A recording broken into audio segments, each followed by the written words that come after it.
What's new, JB? Well, you can see for season 17, I've got a new setup here in the upstairs office. I got this sort of blank space behind me, though. I used to have the thing I would hang jerseys off of and all that. I've got a couple of pictures that my little next door neighbor kid dropped off for me. I'm Mr. James to these 5 and 4-year-olds. They think I'm pretty cool because I'll say hi to them and stuff. And I got my guitar over there. I got some books over here. I just think I need to get like something for the season though to like maybe hang up behind, so it's not just a plain white wall. What do you think? I think I can accommodate you because I've been doing a lot of shopping over the last couple of days. All excited about this new Region 6 emphasis we're going to have over the next week or so here. Oh, yeah. This shows Regions 5 and 6. We've got lacrosse coming into RPI, so we got new lacrosse fans that'll be coming on board. And so I've been shopping Eagles. a lot. Yep, amen. And I'm gonna get you, I think, a nice big in the Huddle Season 17 sign for back there. How's that? Ooh, I love that. Yeah, just stick it on the wall and boom, we're good to go. Then we'll get you something to go over for Season 18, assuming there is one. Yeah. How's that? Just cross it off. Yeah, it'll be good. I like that. Cross it out 18 and a marker or something. We'll cut the budget next year that way. Our budget, we've got a great budget this year of about $400, I'm sure. Well, that's your flight getting up here, I think. But we are going to have a little bit more emphasis on 5 and 6, obviously, this year. Not just Jim Cat and Zero coming by to talk about Region 5 Midwest Conference stuff, but and Luke Landon popping in every so often as a guest. But we're going to talk about these regions. And I got to be honest with you, we go as far west as we've gone. We've had only a couple far west interviews over our time. One with Linfield, a couple of years or a couple seasons back. Now we're gonna have one in this show with a Whitworth player, and we're gonna save him for last. But we're saving probably the best interview we've had for last with respect to the story you're gonna hear. Yeah. And so we'll tell you a little bit more, obviously, when we get to that point. But guess what, JB? Because they can't see it behind you, I'm going to tell them that they're watching Season 17 of In the Huddle.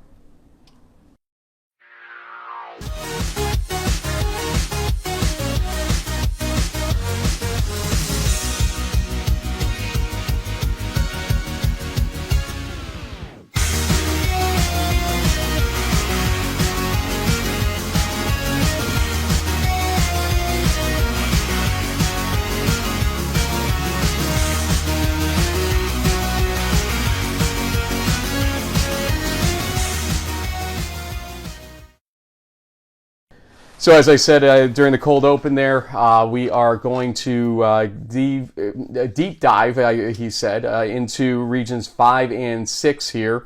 And that is going to be it for our preseason shows, our 4th preseason show. We said we'd get you 4. We stayed kind of on schedule with respect to these things here. And we hope you had a great Labor Day holiday also, because this is coming out just after Labor Day.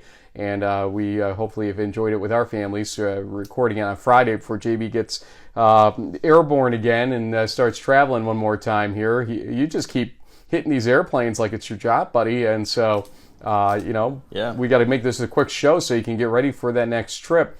That said, Region 6 and Region 5 have had a lot of input as to the national picture here, okay? 5, obviously, because of North Central, with Wheaton always trying to knock on the door over there. We'll talk a little bit more about that with Giovanni Weeks coming up in this show. But Region 6, obviously, with the WIAC and the MIAC, or the WIAC and the MIAC, or however you want to look at it.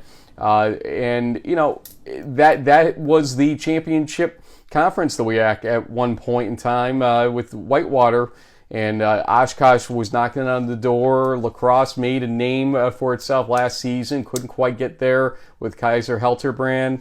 I mean, what are your thoughts here? Will 5 and 6 sort of pull the gravity of the division out toward the west again here in terms of the focus, or do you think it's going to be an East-based situation this season? I think it'll all depend on some of the things with the seedings and the playoffs, but I think what we've seen through this whole COVID year, this is the last one of that things have kind of normalized a little bit and it's become a little more wide open. Perhaps when we get back to quote unquote normal, the larger rosters, I think bigger priority on football that we see in the Midwest and regions 4, 5, and 6 might start to take back control over that. But for now, Region 2 is still riding the high of Cortland's national championship. We'll see, if other teams out there like Susquehanna or Johns Hopkins or someone else can kind of make a run for it. But since the last 34, 50 years that we have been around, Division III football is really concentrated. A lot of the power is concentrated in the middle of the country, and I'll just leave it at that. Right, you are. I think you're spot on with that assessment. I mean, it was nice to see the East have a little bit more hope there, and we've talked extensively about what other teams and players have had to say about that throughout this region that we kind of sit in here with respect to the East. But it's a 6-region system for a reason now. There's a power throughout, and even though Region 5, and we're going to see in a second here with the limited number of big Week 1 games we were able to spot in it, Region 5 doesn't really get a level of respect in terms of depth in the region because it really, the CCIW is where it's all at in Region 5. But at the end of the day, it really becomes a situation where Region 6 has a lot of froth going on there, not unnecessary froth, but long story short, teams that are going to make a name for themselves or conferences that make a name for themselves annually. Yeah, the only thing I would add is that we have seen in the last couple of years teams like Aurora and Wartburg out of Region 5 that have kind of risen to the top of the heap and the top 5. A lot of that, once again, has to do with those super senior classes. The Hunter Clausen Turbos, the Niles McLaughlin, the Owen Grovers of the world, some just really great, talented athletes that sort of all coalesced around the same time. Is Wartburg going to be the same power that we saw last year? Is Aurora going to be the same power that we saw in the last couple of seasons? They've had a couple transfers. They probably brought some even new people in that we don't know about just yet. But yeah, Region 6, the WIAC is always sort of viewed as the SEC of Division III football for good reason. Those teams are pretty loaded. And so, yeah, with the expanded playoffs, maybe we'll see 3 WIAC teams. I don't know, 4. Who knows? We'll have That's to wait possible. and see. I mean, I know absolutely possible. Yeah. I mean, with some of the out of conference scheduling that they do go out and play some tough teams and upper division teams. So we'll have to wait and see how it shakes out. You bring up Aurora. Let's go to our Week 1 games, Region 5. Aurora versus Dubuque's on this list. A few others that you see on the list. Tough to choose game of the week in Region 5. I chose Wisconsin Lutheran Lake Forest just to see what Lake Forest is made of early on in the season. You picked Wartburg versus Monmouth, and I think that's a good pick as well. Don't get me wrong. I just want to get a little different from you on that. Didn't they? It is. Yeah, they won. They won. I think the Lakefront Bowl. I think. I mean, they were in one of those either Isthmus or Lakefront Bowls, and so they had like about an 8 or so win season last year. That's a good program, and we'll sort of get a sense of how good Wartburg might be and how easily or not they handle this team. Let's go Region 6's games in Week 1 because it really what we're going to focus on is the games in weeks 2 through 11 a little bit more in this cycle of the show. But we do have John Carroll at Whitewater. That is my game of the week. Wheaton, Oshkosh, your game of the week. Whitworth Gustavus is a very tempting game in terms of if I wish I could watch it along with the other ones there because of but we've got overlap so much in that I'm not sure how much of it I'll get to watch. And you pick Wheaton, Oshkosh. I pick Carroll, Whitewater, like I said, or John Carroll, Whitewater. You can't fault either way. Those are both big games that are going to have some implications as to what to expect for the rest of the season. And again, I can't stress this enough. I was talking about this over at RPI when on recording day here today when we were doing our walkthrough with their new SID, Adrian. The 8-2 phenomenon this season is going to be interesting for certain conferences. And so when you look at these games, somebody's going to lose in JCU versus Whitewater. Somebody's going to lose in Wheaton versus Oshkosh. Both of those, or all four of those teams, could very well be playoff caliber teams this year. But it puts them one step closer to having to be nervous still on the bubble if they don't win out their conference, and so they end up basically something in two. Two of those teams very well could end up something in two at the end of the day. And so will they have enough muster to get in using this new MPI system? We don't know. We don't know how it's going to play out fully. We have some concerns, as we said in our last show, for somebody like John Carroll. Whitewater and Oshkosh, I think they can survive. Whitewater also with UMHB in their schedule. When we turn the page here now to other games of the season to look out for in 5 and 6, you got North Central, Aurora, Wartburg, St. John's, and Linfield, Oshkosh right off the bat there in week 2.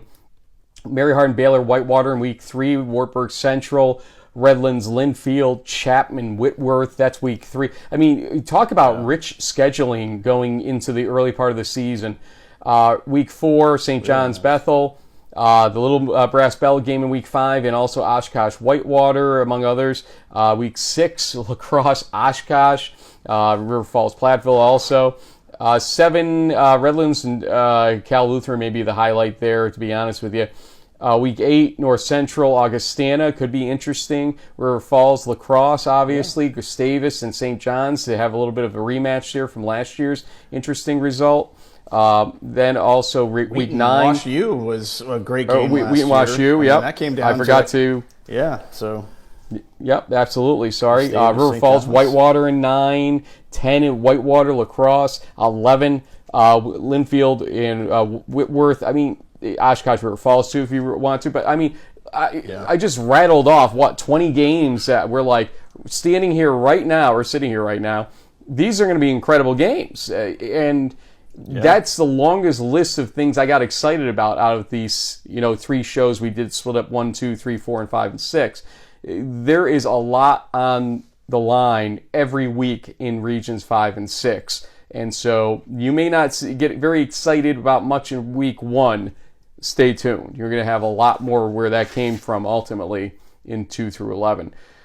So let's start with 5, Region 5 in terms of discussion, because Giovanni Weeks is back, and we weren't so sure he would be back. Huh?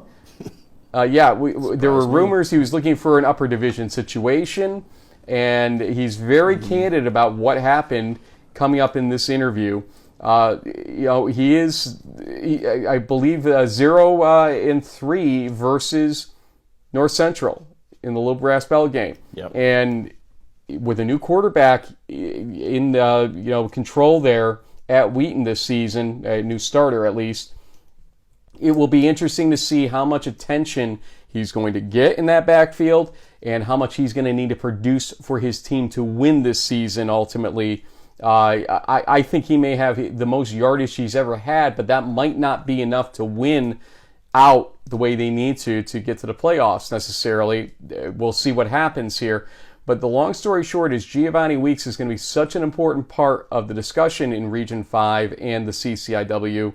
And to have him back, let's hear about what brought him back in the first place. Gio, thanks for joining us. And it's kind of funny because I have seen you play in person, but I've yet to, in these years of you putting up these prolific numbers, gotten to interview you personally. So it's about time. I'll take the blame for this. But, just leading into this, there was confusion or concern that we might not get an opportunity at all this season in the D3 land here to interview you this season, that you might have been looking elsewhere for your graduate year, etc. What happened? Take us along the pathway from the end of last season to where we sit right now with you back ready to go for the Thunder this year. Yeah, so early this off season, about January, even in February, I wasn't sure with my decision where to go, whether to stay at Wheaton. And what it really ultimately came down to was I had to get a hip labrum surgery. So I wasn't able to really transfer out and do spring ball. And that was really one of the big reasons why I decided to stay at Wheaton. Um, as well as I love this place. I love the program here. What Jesse Scott is doing and all the relationships I developed throughout the years. But that was a big reason for me was that hip labrum surgery. That I was talking with coaches and they really they want to see you healthy for spring ball, and that's something I couldn't do. So.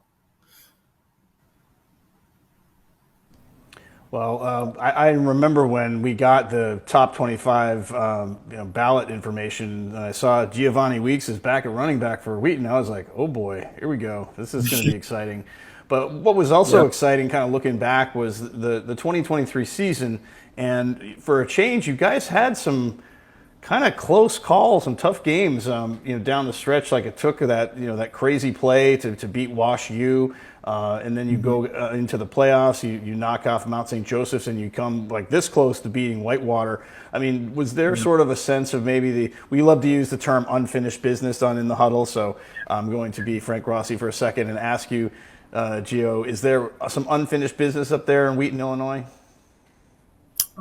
That's a great way to put it. I mean, I wanted to come back as well just to, have one last shot. I would even say North Central in a playoff run here. I really haven't had the opportunity to really just, win those big games when it really matters. And so I think this year that's what we're hunting. And, I want to be a part of that. I know, we have a slim margin of time to be in this space of collegiate sports, and I want to, get everything I can out of it. And so that's what I'm chasing this year for sure.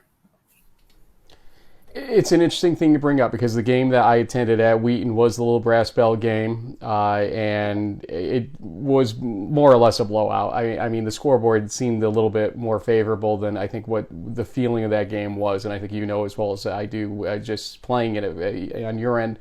But you're a guy that you come back this year, you have a chance, literally a chance to get to 6,000 rushing yards in your career. I believe it would be with numbers akin to last year's numbers.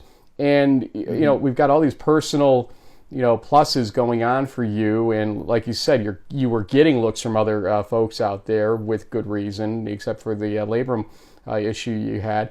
I mean, is beating North Central for you kind of like that benchmark standard? You've got to do it this year because this is it. And, to heck with all the personal accolades and everything else. I mean, I would say 100%. I've done everything on a stat sheet that you would really want to do in college football, and for me, it's not about that at all. I just want to see Wheaton win and win those big games, and especially North Central. We've been rivals with them dating all the way back to like 1960s, 1950s, and so that's just a game that we have marked on our schedule every year. That it's everything to us, and North Central is the team to beat. They've been to just the national championship the last 4 years, and if we can beat them, that's a great sign that we can do something special. So I would say 100%. That's why I'm here. So, yeah, speaking of beating North Central, Gio, what was it like for you guys and the Wheaton Thunder team to watch the Stag Bowl and see Cortland kind of come up with this crazy 1-point win there at the end? I mean, obviously it's always fun to see your rivals lose, but what was your take as sort of just watching it as a fan and seeing that game unfold the way it did? Yeah, I mean, I'm going to be honest. I was shocked that Cortland they won. They came out on top. I know, they have some talented players, especially offensively. Their quarterback and some of their wide receivers, I know, made some mini camps, and I was shocked. I know that North Central was missing a few of their key defensive players that they had when we played them. But I mean, Cortland, they played them great. Schemed up their defense well. I mean, I was impressed. Well, two of their wide receivers have NFL looks. That's true. Two of their wide receivers have NFL looks right now. They are on NFL rosters as we record this still. But somebody that might be getting some pro looks based on his abilities might be the person we're talking to right now, Giovanni Weeks. What has the interest level been toward you, even, getting out of your, quote, senior year, heading into your graduate year here, in the pro context? And obviously pro means more than just NFL. CFL's out there, the indoor leagues, and the other spring leagues and whatnot going on now. But what has the interest level been? Because you clearly have the talent, Gio. There's no doubt about it. You got some great dogs up front. I get that. But, I mean, you make some great plays, game in and game out. So what's going on? Yeah, right now, I'm really open to I would say, like, recruiters and scouts. I mean, I've had scouts at my game look at me. I've chatted with a couple, but I mean, nothing really serious at this point. And as far as playing at that next level, I've talked with teams in Europe. I've talked with a little bit of the lower level indoor leagues, but I wouldn't say nothing that, if I'm going to play at that next level, I want it to be serious XFL or even NFL look, and nothing of that opportunity has really, really sparked yet. Well, there's still 10 or maybe 15 games left in your future, so that could change. And speaking of some of those games coming up, you guys have an interesting opener where you're traveling to Oshkosh to play the Titans. That's an interesting matchup. I believe you guys may have played them in years prior, but kind of turning our focus now into week one, how is the preparation slowly starting to get going for that big game? Yeah, so last year we played Oshkosh, and it was a really good battle. I think it was about an 8-point game. We came out on top, but really we are just honing in on, we have a couple new guys up front that we're trying to figure out on the O-line who's gonna step up, and we have a tight quarterback race right now. We had a transfer from Holy Cross come in, Mark Fercucci, and we have Xavier, who was our second string last year. So, some things are really starting to unfold with that up front and at the quarterback spot. But, it's really exciting to just see the talent that came back with our wide receivers, and really our running back room, again, is just pretty loaded. So, it's exciting to see what we can do. There's a ton of talent we have on this roster this year. So. But does that put extra pressure on you, because having a new quarterback or new starter at the very least is probably going to place a lot more focus on you to get the job done, to take the attention away from the QB, so maybe run first and hope that it opens up the pass game and gives protection to the pass game the right way. I mean, are you ready for that added pressure, added focus that's going to be on you from defenses? I kind of laugh as I say it, because if they weren't focusing on you already, they really screwed up in the first place. But you get the rest of the question. I mean, what is the expectation here for you, and how defenses are going to approach you this year compared to the previous?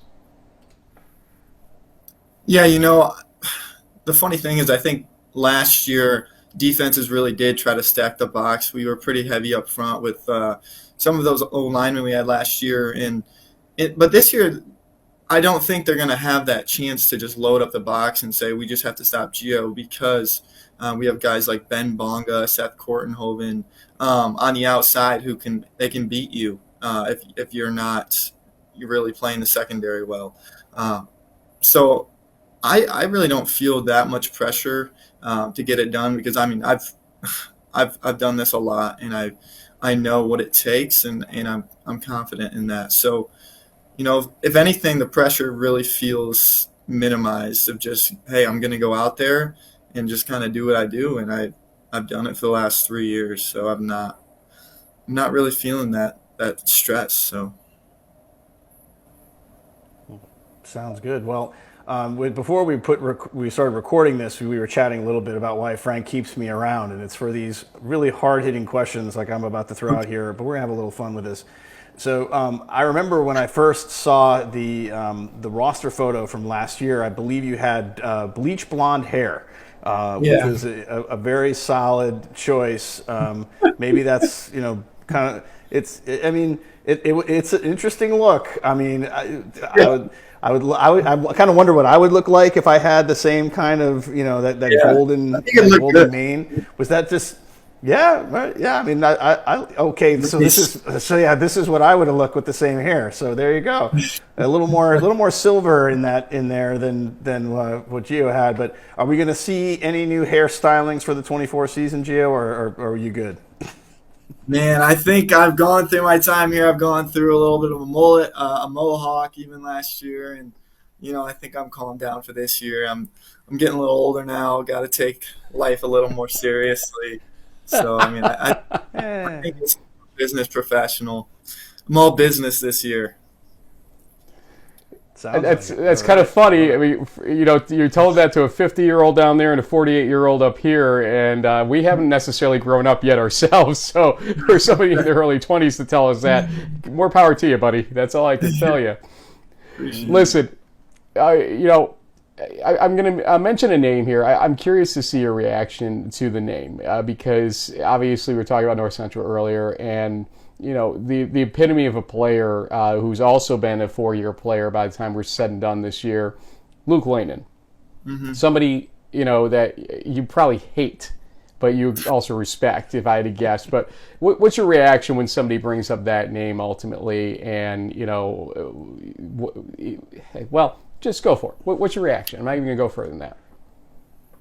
Yeah, when I think about Luke Lanen, I think they have a very talented roster as well, and especially he gets the job done more with his legs.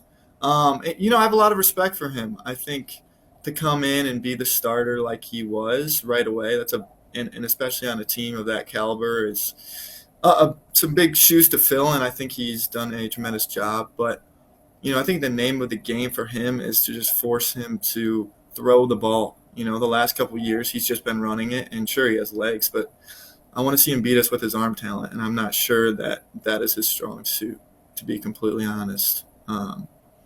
But surely we got to stop him when it comes to the run.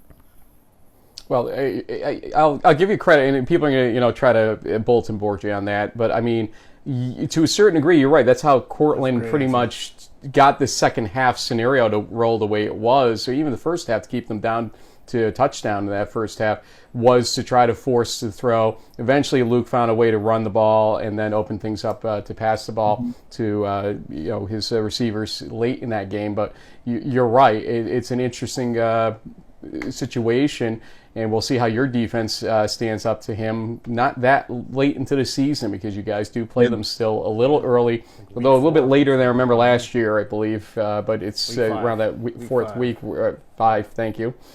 Situation. Gio, at this point, I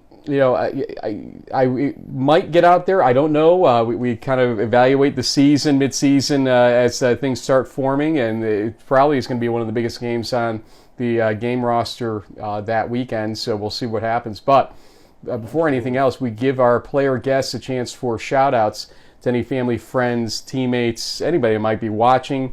Giovanni Weeks and his good hair. It is your floor. Go ahead. Yeah, we're a Christian organization here at Wheaton, so first of all, you got to just thank God for the opportunity in this sport that it's amazing. I just want to thank my father, Chris Weeks, here back. I'm hometown Michigan boy, and just led me well throughout these years. I want to thank just some of my teammates over the years, Elijah Nitz, Paul Fay, Trevor Gabriel. These are some of my core friends here at Wheaton. Paul Fay's a coach now. I'd love to just thank Jesse Scott as well for coaching me just these last 5 years, really 6 years. He's been a great leader for Wheaton College. Just want to thank you guys for your time today. It's been just great. Thank you. I want to say one thing about Wheaton in all seriousness. There was some stuff going on in the 20-teens, we'll call it, that was a little weird, that sort of was headline grabbing for the wrong reasons. We'll just leave it at that. Coach Scott and guys like you have done such an exceptional job of turning perceptions and the realities of the school and the program back around to the respect level that it belongs with Wheaton, because it is a great program, it is a great school, and so credit to you, to credit to Coach and your teammates that are along the ride for the ride with you here these past years to bring back Wheaton to the right side of the headlines ultimately and the right side of the perceptions out there. You take a bow when you get a chance when this ride is done. Thanks, Frank. I really appreciate that. Yeah, I think Thank you. Wheaton is coming back into a good light with the public, and just knowing that, we're really here to hopefully represent Christ for those who, are believers, and that's really what we want to do. Well, best of luck this season. Like I said, we'll see possibly in person again at some point in time. Get to the Stag Bowl, and you guarantee I'll see you at that point. So we'll see what this season brings. Good luck to you. Yeah. Thanks, Frank. Thanks, James. Yep, I hope to see you later this year. Yeah. Thank you, Joe. Yeah. Good luck. Yeah. Really good to get to talk to him before he did, leave Division III. We never have had the opportunity, really, and you get to learn a lot about guys that you mentioned their names every freaking week on this show, and finally get a chance to, really understand there's more than just football player behind them. He's a good man for sure. So thanks to Giovanni Weeks and everybody out in Wheaton for helping us get that one together. What were your takeaways? Well, I appreciated the kind of the honesty and how transparent Giovanni was. I mean, the little nuggets about the transfer from Holy Cross, that's a big deal. That program has really transformed into a powerhouse in FCS, and so if they're bringing in guys like that, we had the question mark when we saw what happened when Thorson took over for his senior year last year. He ended up kind of surprising us.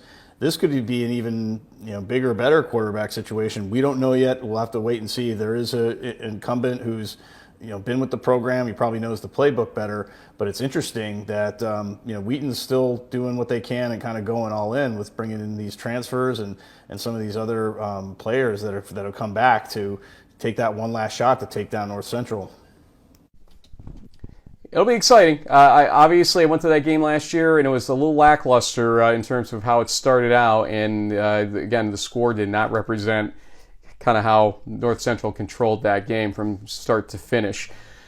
Let's move on now to Region 6 in terms of interviews at the very least. And let's face it, St. John's had a disappointing season last year. And Aaron Syverson and company really, take that personally, what happened there.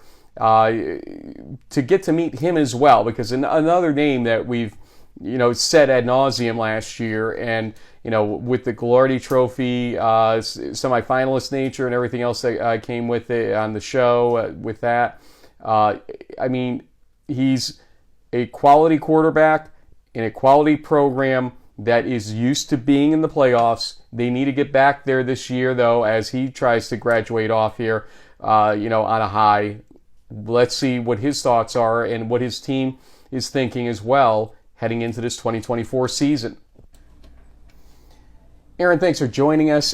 JB and I were talking before this interview a little bit, and it still is a little surprising to us. Mayak went last year, and you had a sensational season individually. Your stats were just astounding overall. Averaging well over 300 yards a game passing. But obviously there was something missing toward the end of last season. How did your team feel? What was being said after the season was over? And how does that kind of get you guys ready and revved up for this 2024 campaign that's upcoming here?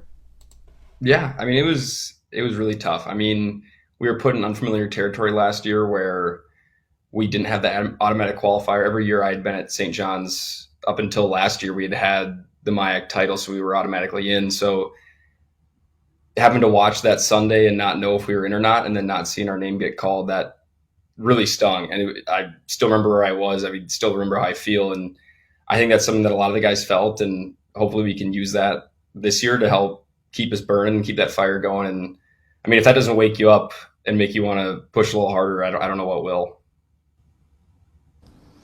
Yeah, well, I guess maybe a silver lining to the end of the 23 season is that you were a Golardi Trophy semifinalist. Obviously, a big honor for any Division III football player. But when it's named after the guy who coached the Johnnies for close to 500 wins, it's actually something special. How is that experience for you, Aaron? And is that something that you're thinking about for 24, or to see how it plays out? Yeah, I mean, obviously that's part of it, right? You have the team and the individual, but I would have traded that for a playoff berth all day long. And so, I mean, that's really what I'm focused on this year. The individual stuff can come if the team has the success you want it to have. And so that's ultimately the goal, reach the playoffs and make a deep run, and the rest of the stuff will sort itself out. St. John's has had a pretty prolific list of quarterbacks of late. Jackson Erdman jumps to mind prior to you, and you yourself with your stats I will also share that JB before this interview, when he looked at your career stats at St. John's, let out an expletive when he saw your numbers, because he was so surprised by how prolific they are. Not that we doubt your abilities, but the numbers are pretty damn good. But I mean, what does it feel like to be in that tradition of great quarterbacks at St. John's? Because that goes beyond even Jackson, going backward there. And, when it came to it, why did you even get to St. John's? Give people your story as to why you ended up as a Johnny ultimately. Yeah, I mean, I think it's something that's really cool. I mean, when you mentioned looking at the list of quarterbacks at St. John's that had a lot of success, it's a lot of names, and especially coming off of Jackson Erdman, who might be the most prolific in our history, or the most prolific in our history. I mean, it's a tall task to live up to, but I mean, ultimately coming to St. John's. So I went to Colorado State out of high school as a walk-on, and after a year and a half there, I really just realized that the stuff that you find in Division I wasn't the reason why I like football. Wasn't the reason why I love football. I love football because I love to play in games. As much as practice and everything you do off the field is a part of that, you love it because you get to play on Saturdays and play in front of people, play with your teammates, and that's ultimately what you love. And also being close to home was a big part of it as well. Like the school out there, it was nothing against kind of that, but just wanted to be closer to home, wanted to play. And I think something my parents said that has really been a lot of fun for us is just being able to have my parents and my siblings at every game, and just kind of that's the Saturday routine. They come up to Collegeville or wherever we're playing, and I get to see them every weekend. That's awesome. But yeah, so when I decided to transfer, it was really between Bethel or St. John's. My sister and brother-in-law went to Bethel, so I was pretty familiar with there, and those were kind of the two traditional strong football programs in Minnesota, and so it was between those two. And then ultimately, it just kind of the way the chips fell, it ended up at St. John's, and couldn't be more happy. Well, yeah, and it seems like it's worked out, pretty well for everybody involved. And no surprise that coming into the 24 season, you guys are once again, highly ranked. I think number 14 in the D3Football.com preseason poll. We had you guys in our top 10 based on everybody that you have coming back. It looks like this team is pretty loaded. Tell us a little bit about the expectations for the 24 season. Yeah, I mean, Coach Foshing always talks about the expectation every year is to win the MIAC. And last year we didn't. And so this year, I think a lot of us I take for granted is the wrong word, but I mean, I think a lot of us just, like he said, we expect that. And after last year not doing that, that's something that we got to go out and achieve, and we got to prove that we can do it again. I think we're expecting once again to win the MIAC. Like I had said, that's Gary's expectation every single year for us. And I think, like you mentioned with the guys we got coming back, the guys we lost and whatnot. I just think, like I mentioned earlier, we just got a lot of fire. And I think, especially it being for sure my last year this time around, I thought it was my last year, but this being for sure my last year, I don't want to leave anything off the table. I want to push all the chips in, don't leave anything out. I mean, why not? This is why you come back. I didn't come back for a sixth year just to kind of go halfway, put it all on the table and trying to do anything we can, find anything in the way we practice, anything in the way we do anything to try to get a little edge and just try to push it as best we can.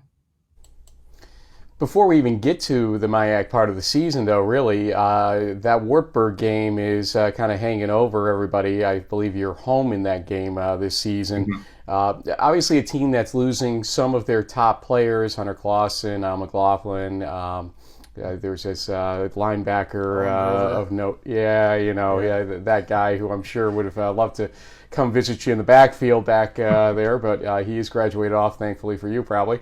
But, I mean, that's a tough out-of-conference game. And I always like to find the perspective of players like you who have experience now to tell us the value of scheduling up in a situation like that, in preparing for that conference schedule that you really feel you need to win, as you've said a couple times in this show today. Give me your perspective on these out-of-conference games and that over your head, or not even over your head, but upper end scheduling. Yeah, I mean, ever since I've been here, that's something that Coach Foshing's preached a ton, and when we've done it, and I think you could probably go out and find a couple teams that might be, or you might think are easier wins, but I think it's super important, especially early in the year, to test you. It's one thing if you can be a good team against maybe a lesser team, but to test yourself against a team that is a national championship caliber team and a playoff caliber team, I think is something that's really important. It really checks where you're at and it lets you see if you're where you need to be or if you need to do a lot of work. And I think last year was a perfect example of that. After that first game we played Trinity, I think just about everybody would tell you that we had just about no business winning that game, but we did. And I think that was a great game, great test for us. But then I think after that Whitewater game where it did, the second half didn't go the way we wanted, I think that's really invaluable. I mean, if we had maybe a lesser team that week and we win, you never find those things out about yourself, and you never find out the things that you have to change and the things that ultimately you have to get to if you want to be a really good team. And so I think that's just super important. And I think I've really liked that. I mean, you get a playoff atmosphere in week 1 or week 2, which I think is really big and just sets the tone for the rest of the year. Absolutely, and at least you get a little break in week 3, kind of the early bye, but then you got Bethel in week 4. So, I mean, kind of starting right out of the gate, almost a conference championship game before the end of September. There's no rest for the weary for you guys. Yeah, that's since I've been here. The first 3 weeks, we've always had that bye that third week, but those first 3 games have just been a grind. Especially, I think 2 years ago when we had Whitewater, River Falls, and then Bethel. I mean, that was like, I think 2 top 10s or something like that, and then a top 15 or top 20. And then last year too. I mean, just a grind of a start, and we're hopeful you get through it every year. And I think we will be ready, and like you said, I mean, it's kind of the conference championship. I don't know, the preview for what you hope might be the conference championship. So yeah, it's pretty cool. Right. There's talk that Mike might actually get rid of that conference championship game at some point. What are your thoughts on that? I'm curious. Yeah, I mean, I think our thoughts, everyone at St. John's, are a little different, especially after last year, the way it all shook out. But I don't necessarily dislike the championship game. I mean, it gives you another chance right before the playoffs to play another high quality opponent. So I think that side of things it's really good, and especially I'm not sure how, with the playoffs expanding, how that will all work and whatnot. But I think maybe giving you a little extra comfort that you might still get in, even if you happen to lose that game. So, I mean, I think it's really, in that way, I really like it. You get to play another really good team instead of playing, I mean, not that you wouldn't play a good team that week anyways, but you just get to play the second best or the best team in your conference again. So I think, and right before the playoffs, another kind of test just to see where you're at and see what things you need to work on. But I like it. But at the same time, I can understand how, with the playoff implications of it and whatnot, how you might not be a fan. But well, I think I was pretty clear on our preseason show number 1. The tiebreaker sucks, or how they determined it ultimately who goes in. It absolutely confounds me, that whole thing. So don't get rid of the game. Get rid of the tiebreaker or the qualification, how your win-loss records are calculated for. That just never made sense to me, and create a bunch of situations. Are you talking about the interdivisional stuff in the MIAC? Yes. Oh my God. Look, it was creative. I'll give him that, but it wasn't practical ultimately. So I will say that you don't have to say a word toward that. Don't you get yourself in trouble. I'll take the heat on this one.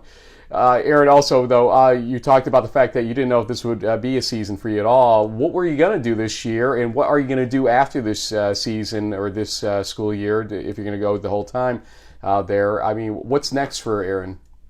Yeah, I'm really looking to get into finance, and ultimately I'm trying to get into the wealth management industry. And so that was something I was looking to try to get into this winter and spring a little bit, but I had an internship in this fall or in this summer, but I was initially trying to find a full-time gig to do until I came back to school in the fall and then returned to it in the winter. But it was a little bit of a tall task. But come January, when I'm done with football, then that's where I'll be looking to get into after that. Well, sounds good. I mean, I've been in the finance field for a few years, Frank. It's worked out pretty good for me. So I think, Aaron, with your connections there in the Twin Cities and being the Johnnies QB, I'm sure there'll be a few people that'll be happy to take a lunch or dinner meeting with you once you graduate and move on.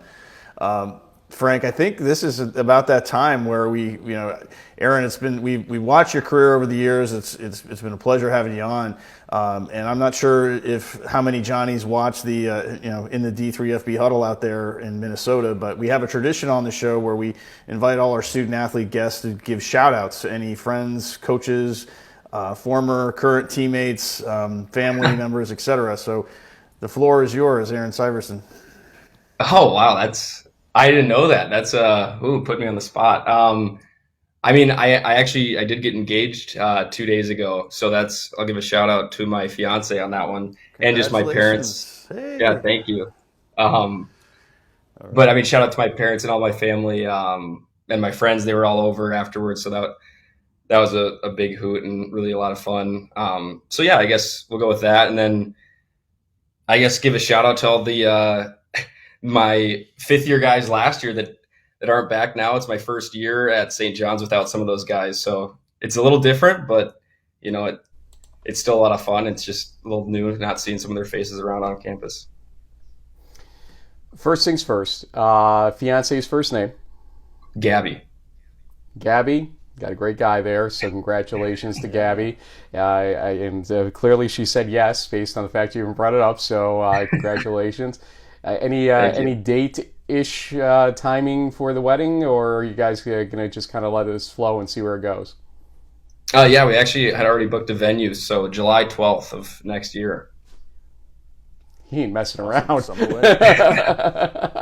Okay, number two, since she's going to probably adopt your last name, and we have screwed it up in so many different ways, Aaron, I want you, for the record, to tell us how the hell do we pronounce your last name to make sure I get it right when I do the Crunch Time highlights this season, because I'm sure you're going to be in the highlights multiple times. So, Aaron, pronounce that last name for me officially. It's Syverson. Okay. I think we got it right toward the end of the season finally, okay. But you were Syverson and all kinds of different things. Don't worry about it. That's all right. I've been Syverson my whole life. Yeah. So Aaron Syverson. So when in week one, I know you guys are playing Carthage, and I have a good feeling that there's going to be at least a couple of touchdowns. And as we mentioned before we recorded this, your next touchdown, whether it's a rushing or passing score, will be your 100th career touchdown for the Johnnies. Congratulations. We'll look forward to seeing that in week one. I'm pretty sure it's going to happen, and we'll make sure to actually say your name right when we put it in our highlight reel. All right. Best of luck this season, Aaron, to everybody at St. John's, and we'll see you down the road here. All right. Thank you, guys. And again, thanks to the folks over at St. John's to help us get this interview. Aaron Syverson is a quality quarterback for St. John's, no doubt about it. He wants to, kind of say Jackson or Erdman was, the pinnacle, but he has the chance to really, put an extra exclamation point on his own career to maybe become that next guy. Ultimately, we'll see where that goes for him. I mean, again, what are your takeaways especially with St. John's in 2023 versus what you expect here in 2024? Well, I think we had St. John's ranked as high as number 8 in our little rankings. So I think the expectations for them are pretty high, especially after losing out and not making the playoffs last year. Aaron is a quality person all around. We found out that the next touchdown will be his 100th, so I hope somebody at St. John's keeps that ball. That's a big deal. So we're excited for him. We're excited about his engagements. So congratulations about that. Sounds like he's got a lot of great things going for him. And so yeah, St. John's is definitely going to be a team to watch, and they've got some big games early on in the season that will tell us, are they really a top 10 contender, or are we going to see something like last year? We'll have to wait and find out. Speaking of engagements, we got one more for you. We started with a bunch of linebackers in this series of shows, and we're going to end with a linebacker. Why not? But the story in this situation is very, very touching.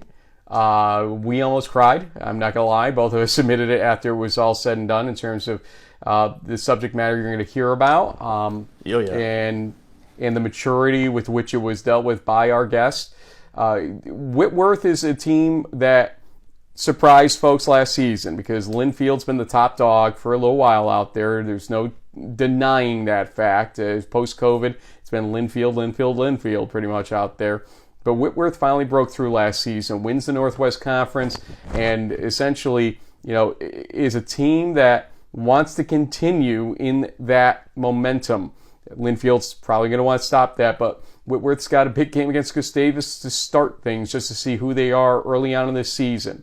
Zach Brooks, ultimately the linebacker we're about to introduce you to, is going to play a big role in that. And so here we go with our interview with Zach Brooks. So Zach, you guys are coming off a pretty historic season for the Whitworth Pirates. You're the defending Northwest Conference champions. You guys won a first-round playoff game. How does it feel looking back on last season, and are the expectations ramped up that even more so because of how it went in 23? Hi, James. Thank you for having me on. I would say that our team is excited. We had a wonderful season last year, great accomplishments, and we're excited to be back on the field together this year. We have been working hard all off season, preparing ourselves and learning how to stay hungry as we head back out onto the football field to compete this season. Expectations are that we perform to the best of our ability. Come what may, each day, that is our goal. It's to come out and compete, and so we believe that it's in our capability to make it all the way back into the national playoffs and towards the championship. Each day it'll be up to us to determine how far we make it based off how much effort, how willing we are to give our best and develop ourselves each day. Zach, I want to talk about you a little bit. You've got an interesting little, career step process, we'll call it. In 2022, you were a backup linebacker for Whitworth. You come back in 2023 with just a phenomenal set of numbers, ultimately, on the field. I think over, about 80 tackles, give or take, on the season. 81, yeah. And so, take us through your own career so far at Whitworth. What did you learn in 22 that made you of such a force in 2023, and that keeps maybe the ball rolling here a little bit for you as we head into 2024? So I came in my freshman year and I competed, earned a spot on a couple of special teams, and was able to play in that capacity, but spent most of my time on the scout team, making our offense better. And then going into my sophomore year, I played as a backup and trained for most of the year and preparing myself to be ready in case I was called upon. And that ended up not happening during my sophomore year. I had a couple reps towards the end of some games where we were up. And then my junior year came in after a personal loss in my family and competed during training camp. We had a change in coaching staff and in the linebacker room specifically. And I was given an opportunity to compete for a starting spot and eventually won that position, and then was blessed to be able to compete the rest of the year on the defensive side of the ball. Yeah, and we understood from Coach Sandberg that the loss you were referring to was your dad unfortunately passed away, and that you guys were pretty close. I mean, that's a tough situation, regardless of how old you are. But for someone at your age, I mean, that I can't imagine. First, our condolences, but further from what we've heard from Coach Sandberg, a lot of credit has been given to how you've soldiered on, and maybe football has helped you in certain respects, the family atmosphere of Whitworth, and would like to get your thoughts on that to the extent you're comfortable talking about it. Yes, my father passed away last year on August 7th after around a 4-month battle with melanoma cancer that had metastasized throughout his body. And I was supposed to report for camp on the 9th, actually. And so I was back in Davis, California, where I'm originally from, and was present when my dad passed, was actually the one in the room holding his hand when he died and took his last breath. And then I ended up staying in Davis for the next week and a half or so, and then flew back up to Spokane and rejoined my teammates in camp. And it was hard to make the transition back into football, but I knew that my dad would want me to continue pushing forward, and my teammates were right there for me the whole time. And the season was hard. Being a full-time student athlete, time is minimal, and so I also have been involved in a couple other organizations during my time at Whitworth. I served as the co-president for SAC, the Student Athlete Advisory Committee at Whitworth, for the past 2 years, actually, and then led a small group of men in a discipleship program.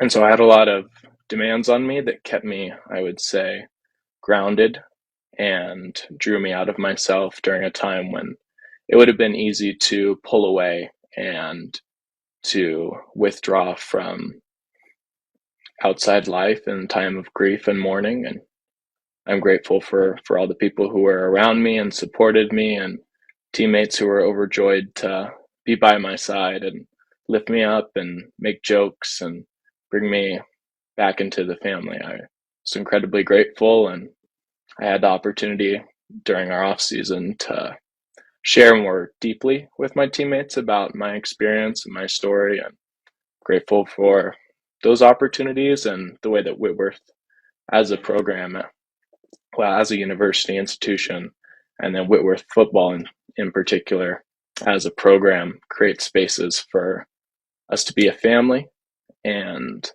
to truly be brothers, and to mean it when we say that we're here to support one another and love one another, come what may. Wow. You got two guys that are double your age and then some that are like we're a little awestruck, I think, at that answer alone, let alone everything else you've done in your career and everything else you seem to face very well. So the next question just seems like almost meaningless in perspective. But you talk about football, you talk about getting back together with your team last year, and you go on the upward trajectory. And the Linfield situation, everybody knows who Linfield is. And he kind of shocked the world and put them into a position where they don't even get to the playoffs last year.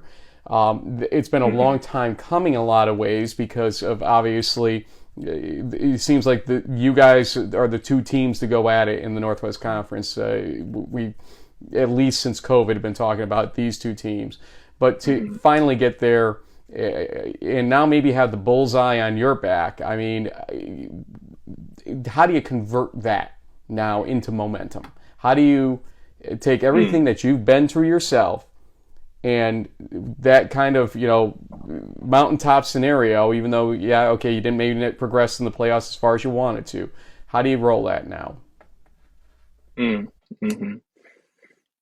Our goal this year has been to fight complacency and feelings of having arrived. Right? We fought last year week by week, and we built ourselves up into a position that when we did face Linfield at the end of conference play, we were competing for a conference championship. And the way that we got there was by treating each week like it was the most important week. And something I think we did well last year was taking each opponent seriously, no matter who they were. And so our goal this year has been to translate that same attitude into a new year and to carry it with us. And I think that is the biggest key for us. We may have a larger target on our back based off our success last year, but ultimately our success last year stemmed from our belief in ourselves and our ability to compete for each other, and to disregard the standings and to disregard the expectations placed on us by other people, and to truly strive and to live up to our potential each week. And so I would say our goal is to maintain that. And it's more challenging now that we've had some success, and it's tempting to think, oh, we were successful last year, so we will be successful this year, or to inflate games and make them into something bigger than they actually are. And I would say our goal this year is to fight the temptation towards complacency and to win each week.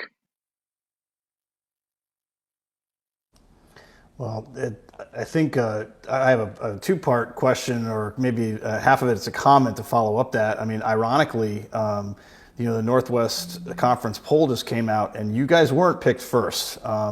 So I would be curious to get what was your and maybe the team's reaction to not being basically respected as the defending champ. A lot of times the defending champs get the number one spot, just sort of de facto.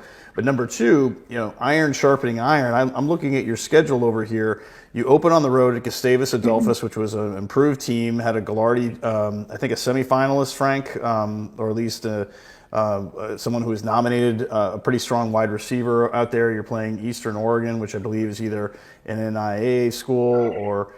And then the rematch with Chapman in week 3, who you played in the playoffs. They were the SCIAC champions last year. So right out of the gate, you guys have a tough slate of games before you even start conference play.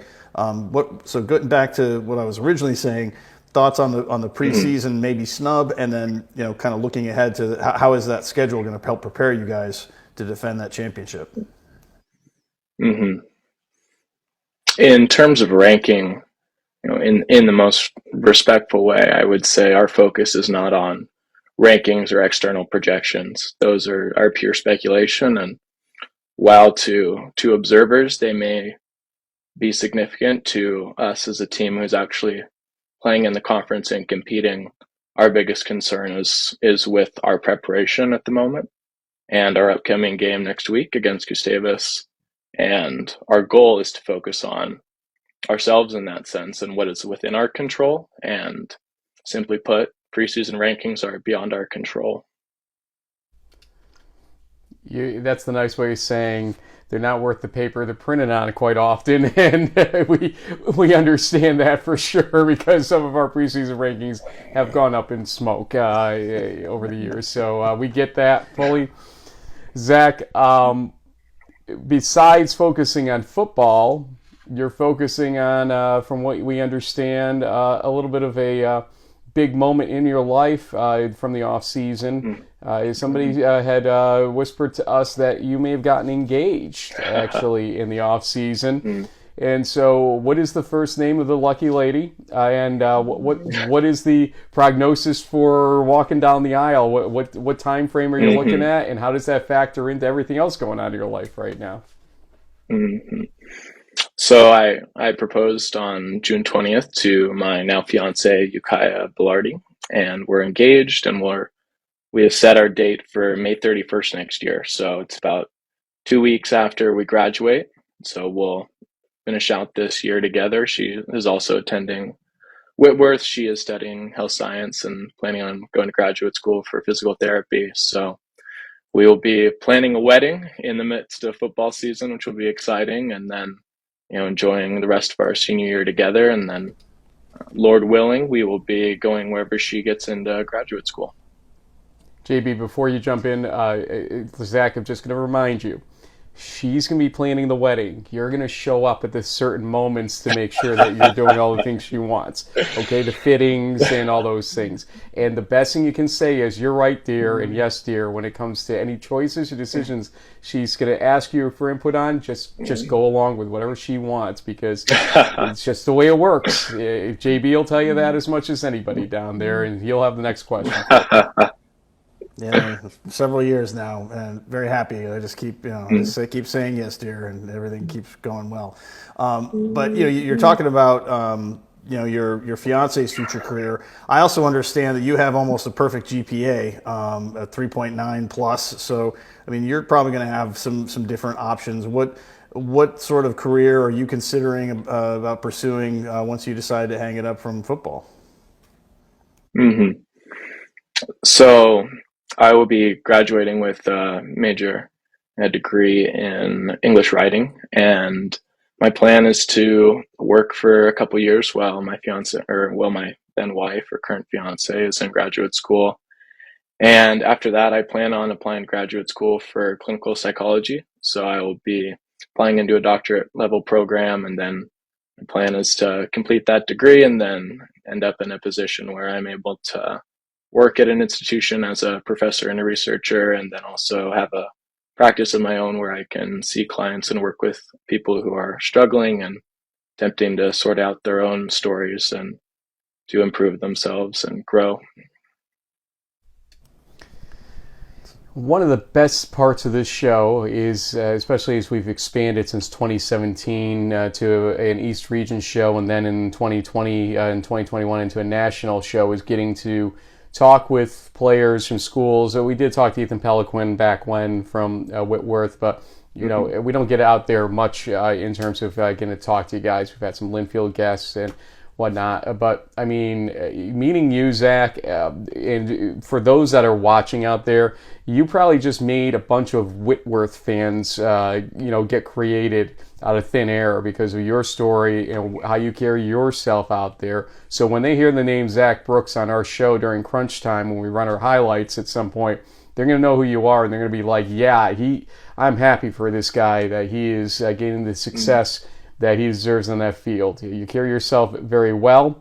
And before we say goodbye to you, we want to give you the opportunity we give to all of our student-athlete guests with just shout-outs to any family, friends, teammates, anybody that might be watching. Zach Brooks, the floor is yours for shout-outs. Thank you, Frank. I would like to take a moment, thank my mom, who has endured a lot, Kelly Brooks. She has suffered great loss in this past year, but she's remained so strong and grown. I'm incredibly proud to be her son, and shout out to both of my siblings and my fiance for their support and love as well, and for Coach Sandberg and the program that he has created and the heart that he has shown us through hard times and through exciting moments. He has been there for us, and he has truly, I would say, fulfilled his promise of providing a life-changing experience and caring about each of us at Whitworth as men, and not just as football players, but seeking to truly transform and pour into us and develop our character. So I'm incredibly grateful to him and to all coaches I've had along the way, and would like to say thank you to all of them. Well, we've got to thank them too, because they've molded you into quite the man to the degree that you didn't mold yourself out there. And so keep it up, and best of luck to you and the future bride. Take our advice. It's going to go well, trust me. And first things first, best of luck to everybody out there at Whitworth on another great season. Yeah. We wish it to everybody. We want to see health and success for everybody out there in all the 240 plus Division III teams, including Whitworth. So best of luck, my friend. Wonderful. Thank you both so much. I can't even imagine, losing your father, who, from what I understand, attended all of his games, even though he lived in Northern California. And, being able to bounce back with the season he had, he had only a couple tackles total, I think, in his second season, his sophomore season at Whitworth, and then to bounce back with 80 plus after that news of his father passing and everything else, and to have his team support him. And I think him coming back sort of had that counter supportive effect too on his own teammates to understand this is a guy that probably shouldn't even be playing this year mentally, but he brought himself together to be able to support his friends, his teammates, and they supported him. That is the epitome of Division III college football, or football in general out there. The team spirit and mentality, the brotherhood, whatever you want to call it. Incredible story there, and hats off to him for managing it the way he did. Let's talk football here for a second here, you and I. Not to be a downer here, but you got to think Linfield's going to be back here to a certain degree and reclaim what's theirs, or feel like they're going to. But we won't know that till week 11 possibly, because that's when the game is between those two teams, as folks will be able to see on our list when we run it here. So my point here is, Whitworth setting a table all season long, but it's going to come down to essentially, I would have to think, a Northwest Championship or Northwest Conference Championship game in week 11. Do you see anything else that could be happening that might steer us away from that? No, I don't think so. I just pulled up Linfield's schedule, and they open with Denison, which is an interesting kind of cross-country flight for those guys, and then they do travel to Oshkosh though in week 2.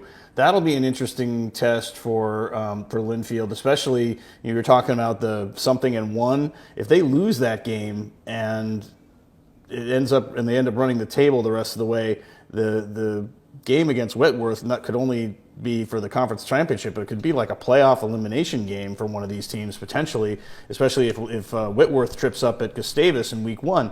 So there's a lot of implications that could happen here, but I don't see anything. And they're playing Redlands in week 3. They've typically controlled that series pretty well, and then the rest of the NWC, they've run through. It just took a while for Whitworth to kind of catch up and finally get one over on Linfield. So I think we're going to have to wait till the very last week of the season to kind of see, and it'll be interesting in week 11. Is this game going to not only maybe qualify someone for the playoffs, but also may disqualify a team as well?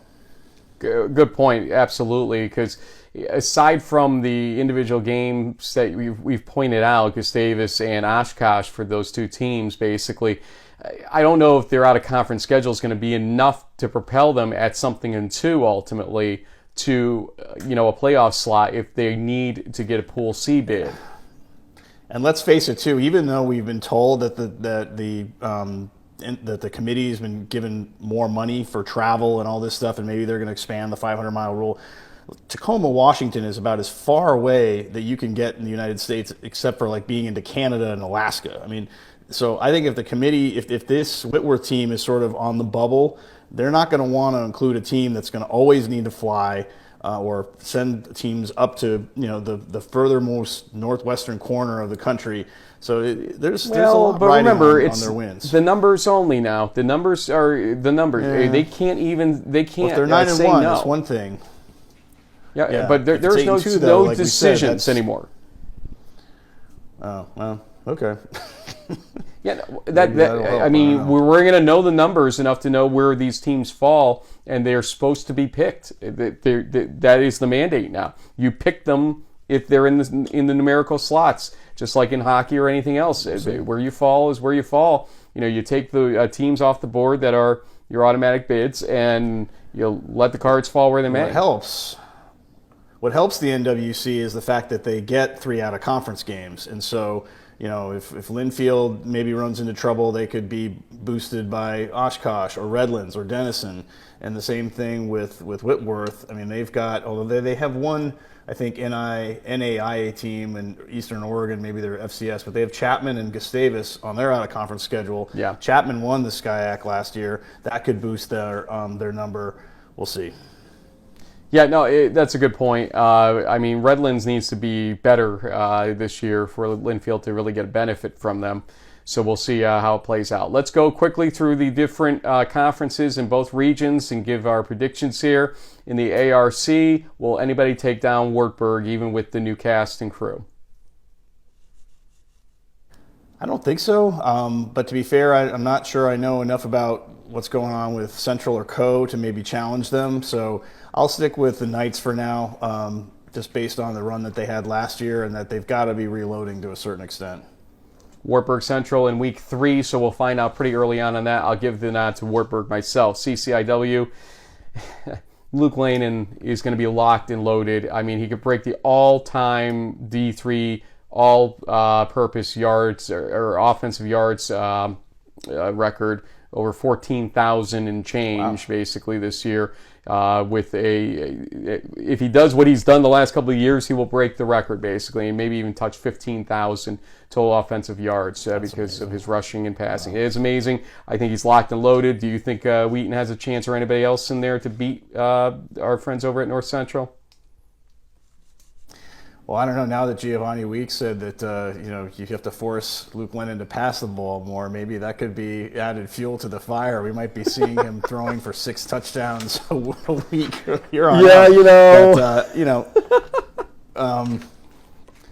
But yeah, I think seriously though, they have run the table for a while until somebody takes them down. They're the team to beat, in my opinion. And there's still a lot of people's pick to go to the Stag Bowl and potentially win it for obvious reasons. Midwest Conference, we have kind of 3 teams that keep sniping at each other, it feels like, every year. Do you think anybody's going to be the team to beat, or do you think you're just going to take a wild guess at who might win this?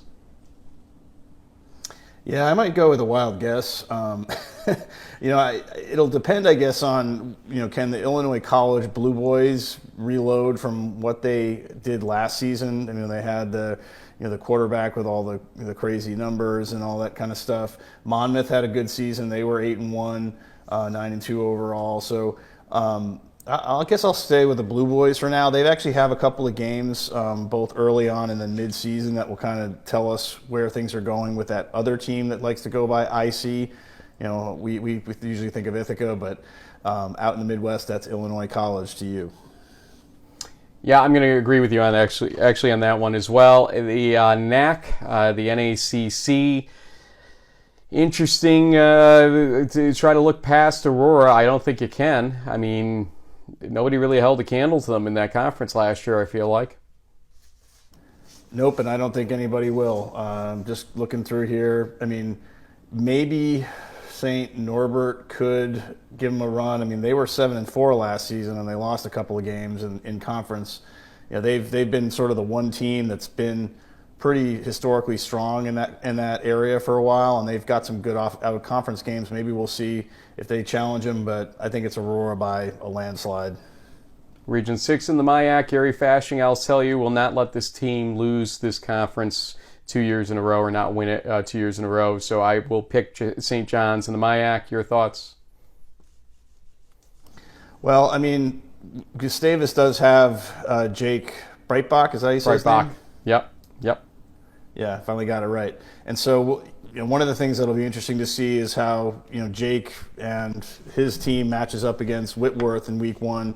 Maybe the Gusties can give it a run, but I feel like St. John's is going to have enough people coming back, especially with Syverson, 5th and final year, 6th year, I guess technically, if you include like the injury and COVID and all that stuff. So he's a pretty experienced QB. I like St. John's. Didn't we just learn Syverson? It's probably the Syverson, and I just keep screwing it up. We'll do that all year. And if I screwed up throughout this show, then it's on me. I will take the powder on that. Northwest Conference, Linfield, I feel, is the pick. Though, in my heart, a little bit here after kind of what we witnessed in the show, I wouldn't be upset if it was Whitworth coming in, but Linfield, I think, is going to have the edge here still. I'll take the Go Bucks with the upset. Maybe we'll see if they can keep this thing going. They feel like a team of destiny, and I think Linfield can still get into the tournament if they finish the season 8-1. Well, 8-1, yeah. But if they lose the Oshkosh game, they'll have to be a little nervous about something in 2 in that situation for sure. Yeah.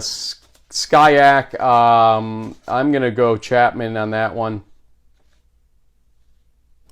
Yeah, I mean, with the round robin thing, I guess it's possible that we could see some kind of screwy tiebreaker come in there, and maybe a Redlands or a Claremont Mud script somehow flips the script. But yeah, I guess Chapman for now. They did it last season. Might as well stick with them for now. I don't even know who to begin with in the UMAC at this point. Any thoughts? Well, I did see in post to our Instagram story that, let me just pull this up here, Minnesota Morris was picked to be the first place team in that one. So that makes sense. Yeah, this is traditionally kind of viewed as one of the worst conferences in D3. Sorry guys, I don't make the rankings, but yeah. So I'll say Min Morris, and we'll see what happens. Greenville I think has won this conference a few times in the past, so we'll see. And the WIAC, whatever you want to call it, it's always tough. I'm going to stick with Whitewater, my number 3 team personally on this. You had them as number 4. I had them as number 3. That whole flip thing we were talking about with Alma back when. They became number 3 in our rankings ultimately. I would assume if that's where you had them that you pick Whitewater too, but maybe not. Do you think River Falls breaks through? Do you think La Crosse comes through somehow? We'll learn that maybe more next Thursday or on Thursday. What is your thought in the WIAC?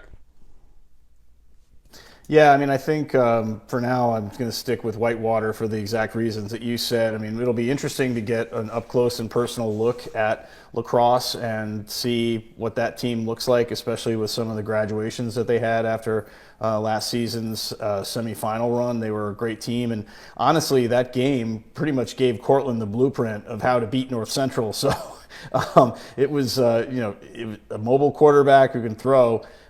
Is definitely, it's a tough thing to defend, and I'm sure Coach Kurt took a note on that one when he was looking at how to get Zach Boys out of the pocket. Out of thoroughness here, I do have to tell you that in our last show we talked about the SCAC and whether or not it competes. There are 5 teams in it. There's no bid associated with it this year. And so it's a little bit of a special sauce scenario there. So if we're looking for who's going to win a bid, it's probably none of the above, I would have to assume. There's no Pool B bid, so they'd have to enter through Pool C. Granted, look, if you're 9-1 in that conference, maybe you can pull a Pool C bid. And so be aware that the SCAC has some input here as to what happens, just not an auto bid in this year. So something to be aware of. Maybe we'll see Senatary. They had a really good sort of official season last year. They beat some teams that sort of surprised some folks.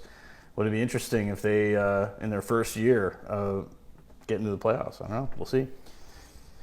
JB, last thoughts here on this preseason set of shows, because we're getting ready once we sign off here for a pregame show and a postgame show live at RPI on Thursday, 4 p.m. Eastern Time pregame show, and postgame show probably about 10 to 15 minutes after the final gun at RPI. But what are your thoughts here with respect to anything preseason based, regions 1 through 6? Well, I think at the end of the day, there's preseason polls, there's predictions, there's all this stuff, but the game gets decided on the field. They put the football down, and the team with the higher score at the end wins. And so we'll do our best to try to cover the 120-something games every weekend. There are some teams that are not playing in week 1, so there's probably going to be closer to like 90 or 80-something, especially with the NESCAC not coming in just yet. But that's what we're here for. We're going to try to provide as much coverage as we can. We typically don't get to go out to as many Region 5 and 6 games, although to your credit, Frank, you have been to Illinois and other places out in the Midwest plenty of times. You don't even live out there. I mean, Pat Coleman lives in Minnesota, so he usually does show up for a lot of these big MIAC and WIAC games, so we don't necessarily need to be there because he is. But hopefully we can maybe catch a few of those down the road, and I'm excited to see what lacrosse looks like in person in Troy, New York, in just a few days from now. Just a couple days, actually, from when this airs on Tuesday. This airs, so Thursday's that kickoff.